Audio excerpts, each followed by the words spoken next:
ശ്രീ രാഹുൽ മാങ്കൂട്ടത്തിൽ.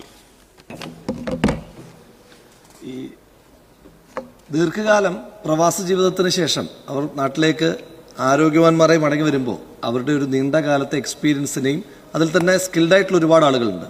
അവരുടെ സ്കില്ലിനെയും കേരളത്തിന് വേണ്ടിയിട്ട് വീണ്ടും ഉപയോഗിക്കുവാൻ, അവരെ ഓൺട്രപ്രണർമാരായിട്ടോ തൊഴിലാളികളായിട്ടോ ഉപയോഗിക്കുവാനുള്ള എന്തെങ്കിലും സംവിധാനത്തെപ്പറ്റി സർക്കാർ ആലോചിക്കുന്നുണ്ടോ?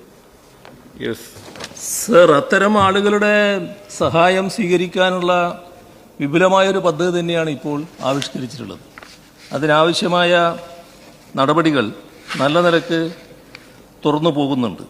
അത് ഇങ്ങോട്ട് വന്നവരുടെ കാര്യത്തിൽ മാത്രമല്ല, അവിടെയുള്ള ഒട്ടേറെ മേഖലകളിൽ പ്രവർത്തിക്കുന്ന ദിഷ്ണാശാലികളുണ്ട്. അത്തരം ആളുകളുടെ സഹായവും സ്വീകരിക്കാനുള്ള നടപടികൾ നാം സ്വീകരിച്ചു വരുന്നുണ്ട്.